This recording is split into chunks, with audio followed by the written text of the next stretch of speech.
You will hear a number of different recordings, and you will have to answer questions on what you hear.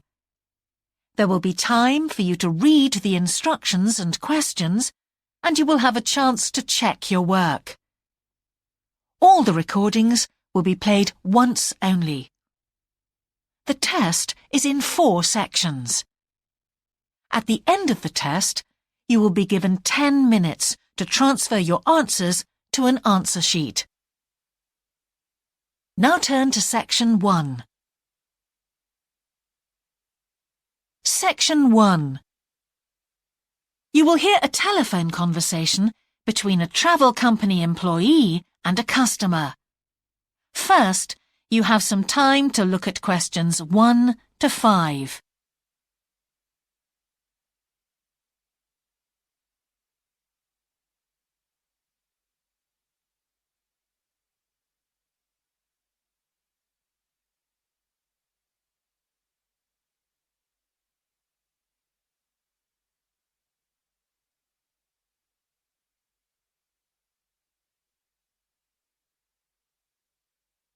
Now we shall begin. You should answer the questions as you listen, because you will not hear the recording a second time. Listen carefully and answer questions 1 to 5. Greek island holidays, can I help you? Yes, I hope so. I have a friend who's just come back from Corfu, and she's recommended some apartments in Arelis. She thought they might be on your list. Arelis, let me see. Can you give me the names? Yes, the first's Rose Garden Apartments. I'd like to go with another friend in the last week of October. Well, we've got a lovely studio flat available at that time. I'm sure you'd enjoy the entertainment programme there too, with Greek dancing in the restaurant. And the cost for each of us? £219. That sounds very reasonable. I'm just jotting down some notes. Now, the second one she mentioned was called Blue Bay. Blue Bay. Yes, in fact, that's very popular, and it has some special features. Really? The main attraction is the large swimming pool with salt water. Much healthier, I understand. That's right. And it isn't far from the beach either, only 300 metres. And only around half a kilometre to some shops, so you don't have to be too energetic. Is it much more expensive than the first one? Let me just check. I think at the time you want to go, it's around £260. No, £275 to be exact. Right, I've got that. Now, there are just 2 more apartments to ask you about. I can't read my own writing. Something to do with sunshine, is it? I think you meant the Sunshade Apartments. They're on a mountainside. Any special features? Yes, each room has its own sun terrace, and there are shared barbecue facilities. Ooh, sounds lovely. Yes, it is rather well equipped. It also provides water sports. It has its own beach. There are facilities for water skiing. Any kite surfing? My friend's quite keen. Not at the hotel, but I'm sure you'll find some in Arelis. There's also satellite TV in the apartments. And how much is that one? £490 with 2 sharing. You mean £245 each? I'm afraid not. Each person has to pay that amount, and there must be at least 2 in an apartment. Ooh, I don't think that would be within our budget, unfortunately. And the last one sounds a bit expensive too. The Grand? Actually, it's quite reasonable. It's an older style house with Greek paintings in every room and a balcony outside. Sounds nice. What are the views like? Well, there are forests all round, and they hide a supermarket just down the road, so that's very useful for all your shopping needs. There's a disco in the area too. And the price? £319 at that time, but if you leave it till November, it goes down by 40%. Too late, I'm afraid.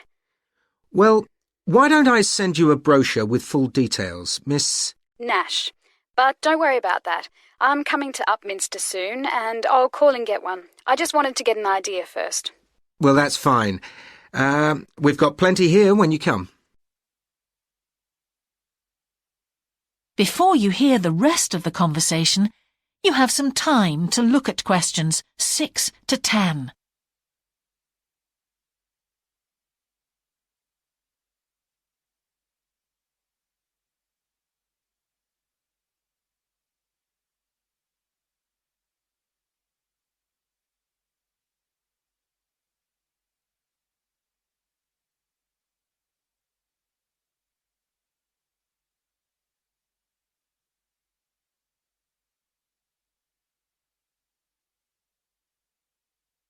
Now listen and answer questions 6 to 10. If you've got a minute, could I just check a couple of points about insurance? I got one policy through the post, but I'd like to see if yours is better. Fine. What would you like to know? Well, the one I've got has benefits and then the maximum amount you can claim. Is that like yours? Yes, that's how most of them are. Well, the first thing is cancellation. If the holiday's cancelled on the policy I've got, you can claim £8,000. We can improve on that, Miss Nash.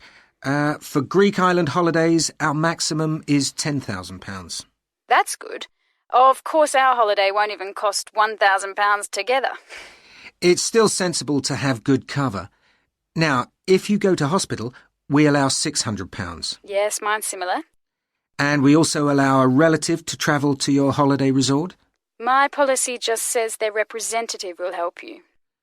You can see there's another difference there. And what happens if you don't get on the plane? Nothing, as far as I can see on this form. Don't you have missed departure? No, I'll just jot that down.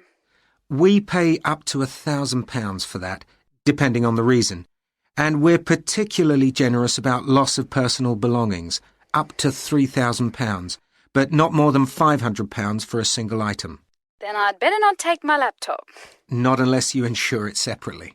OK, thanks very much for your time. You've really been helpful. Can I get back to you? Your name is... Ben Ludlow. That's Ludlow. I'm the assistant manager here. I'll give you my number.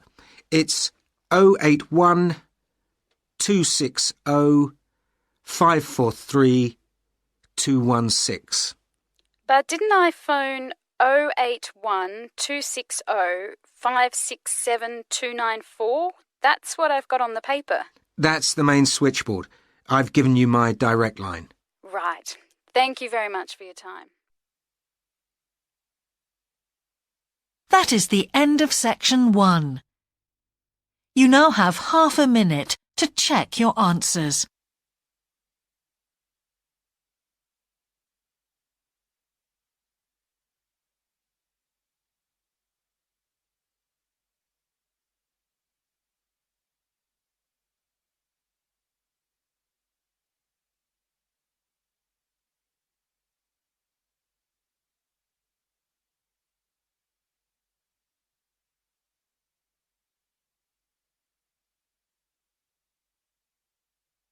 Now turn to section 2.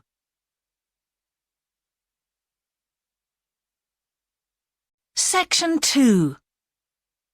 You will hear a talk on local radio about a children's theme park. First, you have some time to look at questions 11 to 13.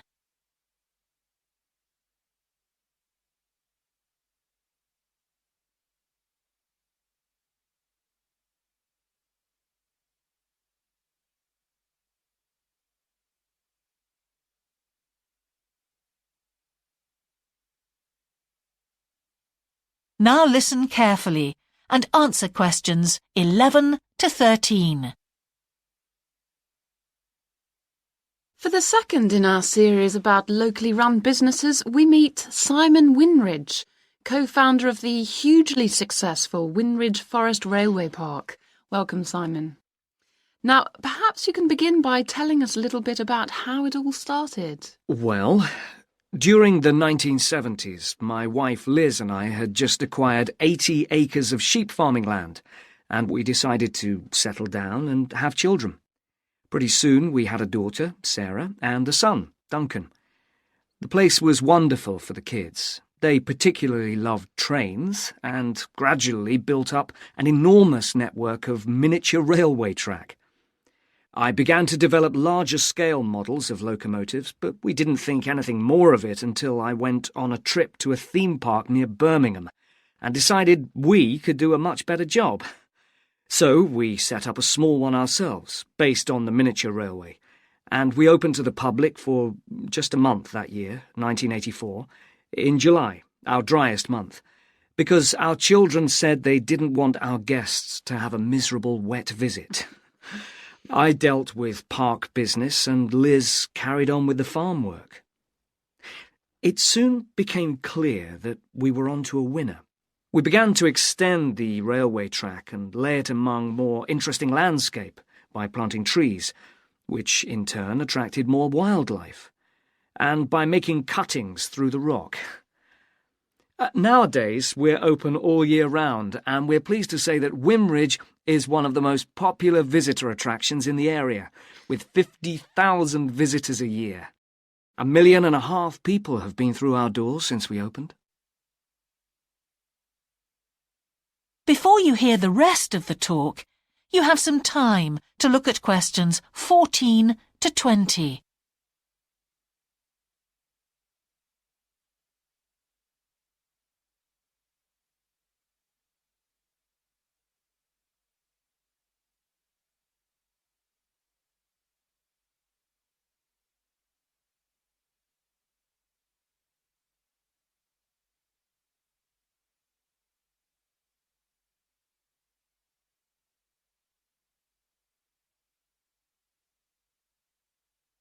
Now listen and answer questions 14 to 20. All these visitors mean we have had to expand our operation, and it's now a truly family concern. I'm near to retirement age, so I only concern myself with looking after the mechanical side of things, keeping the trains going. Liz now devotes all her energies to recruiting and supporting the large squadron of workers, which keep the place running smoothly. We're really pleased that, after some years away teaching, Sarah has now returned to the park and makes sure the visitors are kept fed and watered, which keeps her pretty busy, as you can imagine. Our son Duncan has been a stalwart of the park for the last 10 years, taking over from me in the area of construction, and I'll say a little bit more about that in a moment. And his new wife, Judith, has also joined the team in charge of retail. That's becoming a tremendous growth area for us. A lot of people want to buy souvenirs. So have you finished your development of the site for the moment? Not at all. We're constantly looking for ways to offer more to our visitors. The railway remains the central feature, and there's now 1.2 kilometres of the line laid, but we'd like to lay more.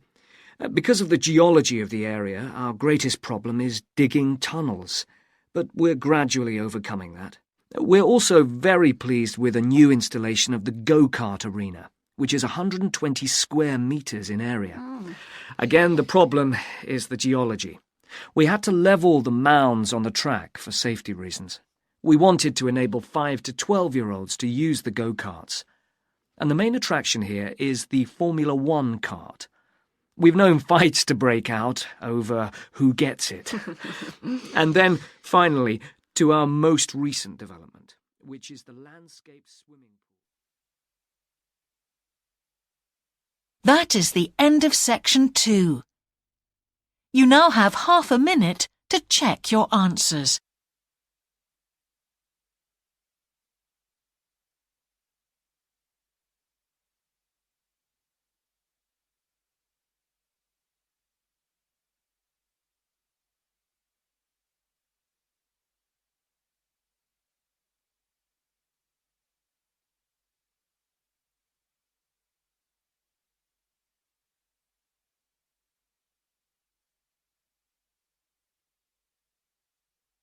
Now turn to section 3.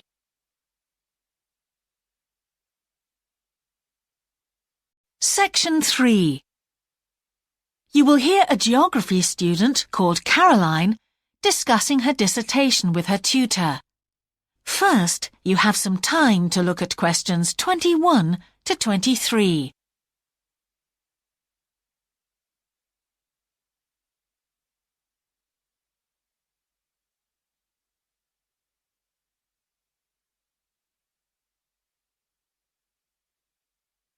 Now listen carefully and answer questions 21 to 23.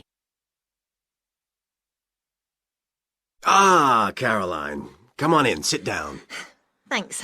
So how's the dissertation planning going? Well, Dr. Shulman, I'm still having a lot of trouble deciding on a title. Well, that's perfectly normal at this stage. And this is what your tutorials will help you to do. Right. What we'll do is jot down some points that might help you in your decision. First of all, you have chosen your general topic area, haven't you? Yes, it's the fishing industry. Oh, yes, that was one of the areas you mentioned. Now, what aspects of the course are you good at? Well, I think I'm coping well with statistics, and I'm never bored by it. Good. Anything else? Well, I found computer modelling fascinating. I have no problem following what's being taught, whereas quite a few of my classmates find it difficult. Well, that's very good. Do you think these might be areas you could bring into your dissertation? Oh, yes, if possible. It's just that I'm having difficulty thinking how I can do that. You see, I feel I don't have sufficient background information. I see. Well, do you take notes? I'm very weak at note-taking. My teachers always used to say that. Well, I think you really need to work on these weaknesses before you go any further. What do you suggest? Before you hear the rest of the tutorial, you have some time to look at questions 24 to 30.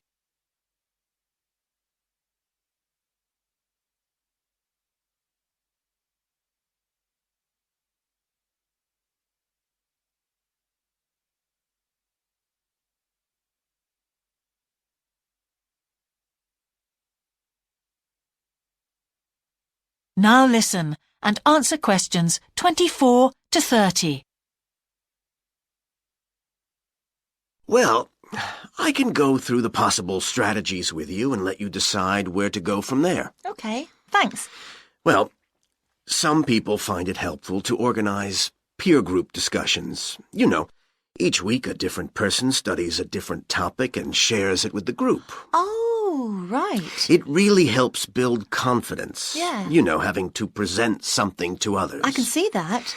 The drawback is that everyone in the group seems to share the same ideas. They keep being repeated in all the dissertations. Okay. You could also try a service called Student Support. It's designed to give you a structured program over a number of weeks to develop your skills. Sounds good.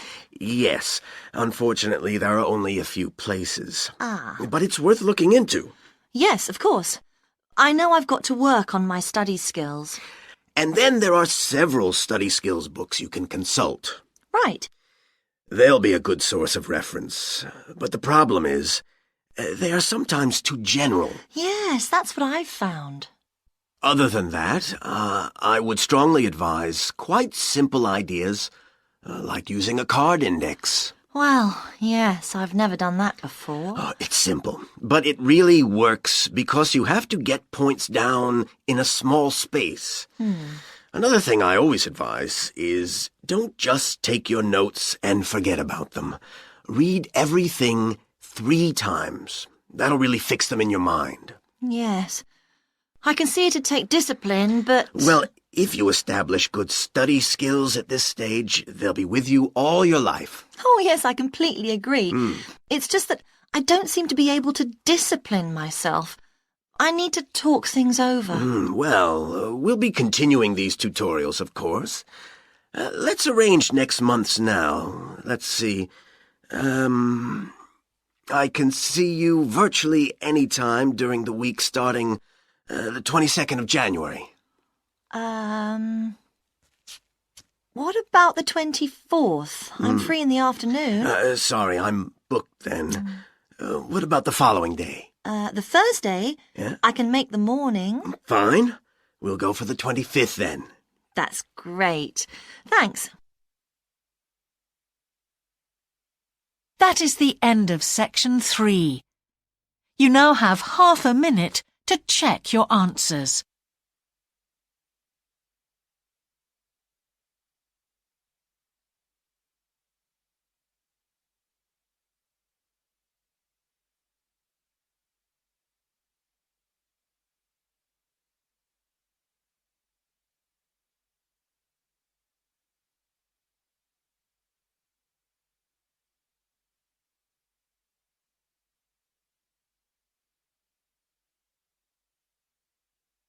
Now turn to section 4.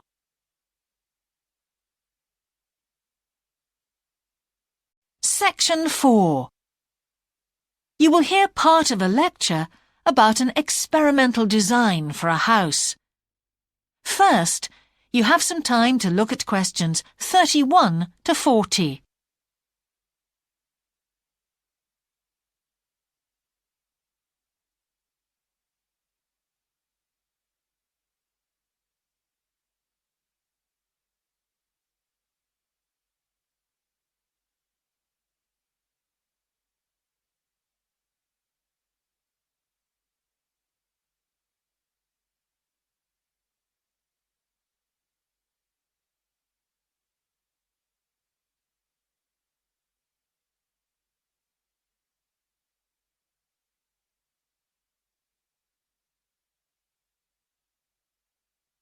Now listen carefully and answer questions 31 to 40.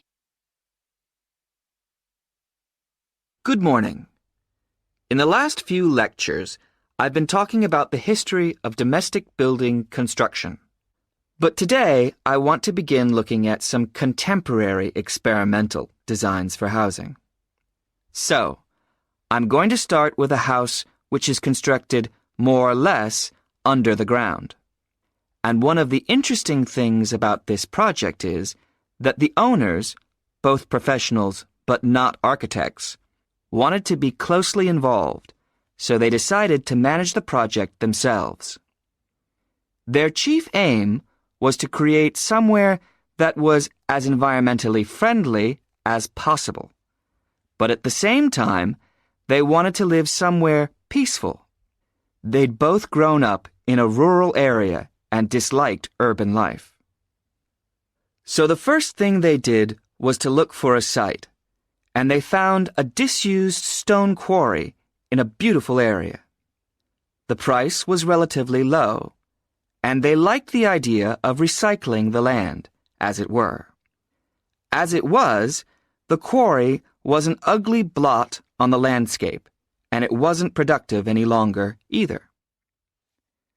They consulted various architects and looked at a number of designs before finally deciding on one. As I've said, it was a design for a sort of underground house, and it was built into the earth itself, with 2 stories. The north, east, and west sides were set in the earth, and only the sloping south-facing side was exposed to the light. That was made of a double layer of very strong glass. There were also photovoltaic tiles fixed to the top and bottom of this sloping wall. These are tiles that are designed to store energy from the sun, and the walls had a layer of foam around them too to increase the insulation.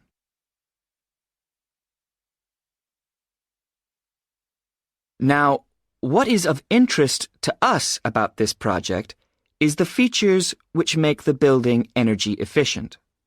Sunlight floods in through the glass wall, and to maximize it, there are lots of mirrors and windows inside the house.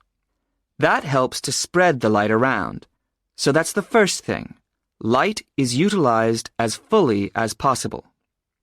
In addition, the special tiles on the outside convert energy from the sun and generate some of the house's electricity.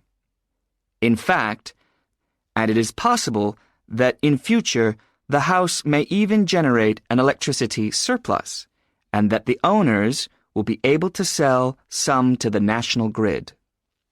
As well as that, wherever possible, recycled materials have been used. For example, the floors are made of reclaimed wood, and the owners haven't bought a single item of new furniture. They just kept what they already had. And then there's the system for dealing with the waste produced in the house. This is dealt with organically. It's purified by being filtered through reed beds which have been planted for that purpose in the garden. So the occupants of the house won't pollute the land or use any damaging chemicals. It's true that the actual construction of the house was harmful to the environment, mainly because they had to use massive amounts of concrete, one of the biggest sources of carbon dioxide in manufacturing. And, as you know, this is very damaging to the environment. In total, the house construction has released 70 tons of carbon dioxide into the air. Now that's a frightening thought. However, once the initial debt has been cleared, and it's been calculated that this will only take 15 years, this underground house won't cost anything, environmentally I mean, because unlike ordinary houses, it is run in a way that is completely environmentally friendly. So, eco-housing like this is likely to become much more. That is the end of section 4. You now have half a minute to check your answers.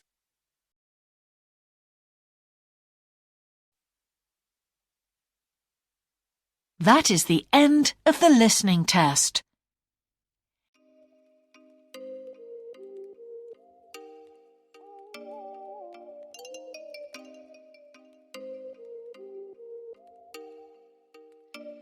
Oh, you make me wanna talk back to you. Say it like